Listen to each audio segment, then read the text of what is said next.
Bismillahirrahmanirrahim. Assalamualaikum warahmatullahi ta'ala wabarakatuh. Alhamdulillahirabbil alamin wassalatu wassalamu ala asyrafil anbiya'i wal mursalin wa ala alihi wa sahbihi ajma'in. Qala rabbi shrah li sadri wa yassir li amri wahlul 'uqdatam min lisani yafqahu qawli. Subhanaka la 'ilma lana illa ma 'allamtana innaka antas samiul alim wa la haula wa la quwwata illa billahil aliyyil azim. Alhamdulillah, syukur kita kehadrat Allah Subhanahu Wa Taala kerana masih diberi peluang untuk kita bersua. Yang mana pada kali ini kita akan berbincang berkaitan dengan tajuk akhlak, iaitu ar-rifqu bil hayawanat, belas kasihan terhadap haiwan, berbuat baik dengan haiwan. Okay, kita tengok ta'rif ar-rifqu bil hayawanat. Ta'rif belas kasihan terhadap haiwan ialah linul janibi wa hiya tulzamur rahmata wal lutfa wa adamal quswah, iaitu perbuatan mesra, memerlukan perasaan simpati, lemah lembut dan tidak berlaku kasar ke atas haiwan. Okay, kemudian kita tengok dalil nakli berkaitan dengan berbuat baik dengan haiwan ni adalah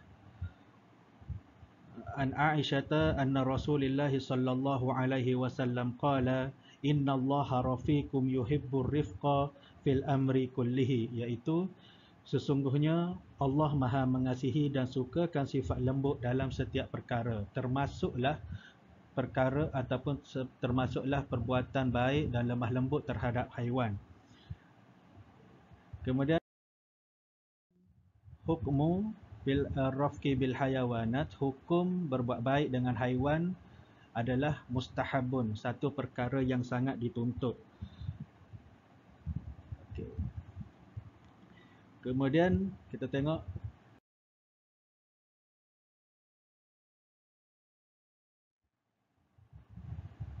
masalan li ta'zibil hayawanat fil alam, itu contoh perbuatan yang tidak berbuat baik kepada haiwan yang terjadi pada masyarakat kita adalah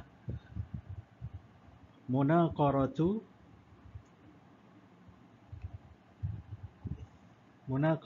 ad-dikah, iaitu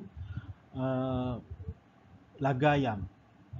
Perbuatan laga ayam tu adalah sesuatu perkara yang kita tak buat baik dengan dia lah, tak buat baik dengan haiwan, kerana kita menggunakan haiwan tersebut untuk melaga-lagakan dia dan mencari kemenangan ke atas haiwan tu.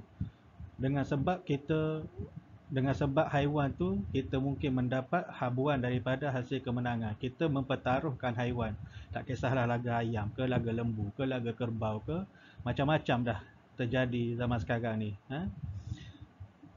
Okey, dan kemudian kita pula kepada hukukul hayawanat.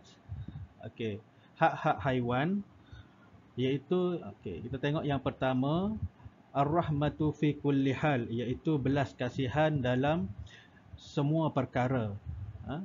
Kita kena tengok sesuatu perkara tu apabila berkaitan dengan haiwan, kita kena berlaku belas kasihan dan menyayangi haiwan tersebut.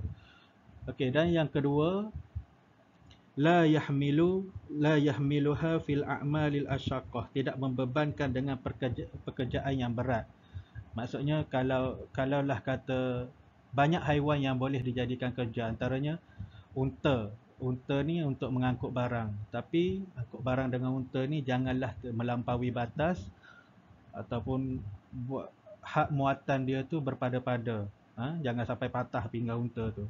Kemudian kalau kita tengok monyet ke beruk ke, kerja dia untuk ambil buah kelapa, so kena bagi makan dan minum terhadap haiwan tu. Okey, apa lagi haiwan yang boleh dijadikan dibuat pekerjaan ni?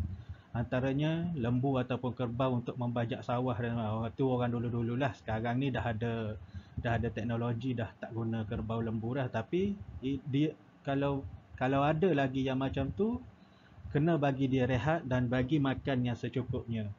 Okey, kemudian yang ketiga, al-ihsanu ilaihi inda zabhi, iaitu berlaku ihsan ketika menyembelih. Jangan kita tengoklah bab-bab sembelihan macam mana kena gunakan alat yang tajam untuk menyembelih supaya tidak menganiaya haiwan tersebut. Okey, dan yang keempat, kita tengok ada musabbihi au la'nihi, tidak menghina ataupun mengutuk haiwan tersebut. Jangan menghina ataupun jangan mengutuk haiwan tersebut. Walaupun hodoh ke apa ke, jangan hina haiwan. Okey, sebab haiwan ni pun makhluk Allah Subhanahu Wa Taala. Kemudian qatluhu, yang kelima, qatluhu li darurati faqat, iaitu membunuh sekiranya untuk menolak kemudaratan semata-mata. Okey, kalaulah haiwan tersebut memberi kemudaratan ataupun mengancam nyawa, bolehlah dibunuh. Kalau dia tak kacau kita, jangan sengaja cari dan bunuh haiwan tersebut. Okey, dan yang terakhir, yang keenam, iaitu tahrimu ta'zibihi wa hasbihi, larangan menyiksa ataupun menyakiti haiwan. Kita tak suka dengan haiwan tersebut, kita pergi racun, sedangkan dia tak bagi apa-apa mudarat pun pada kita, kan?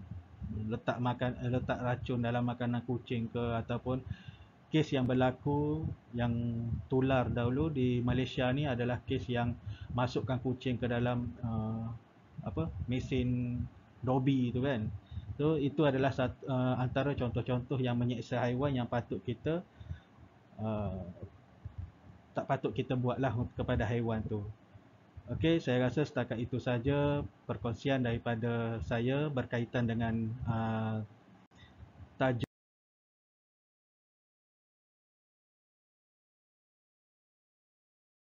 adab dengan haiwan ataupun berbuat baik ataupun belas kasihan dengan haiwan. Semoga video ini menjadi satu perkara yang bermanfaat untuk kita semua. Wallahu a'lam bissawab. Assalamualaikum warahmatullahi taala wabarakatuh.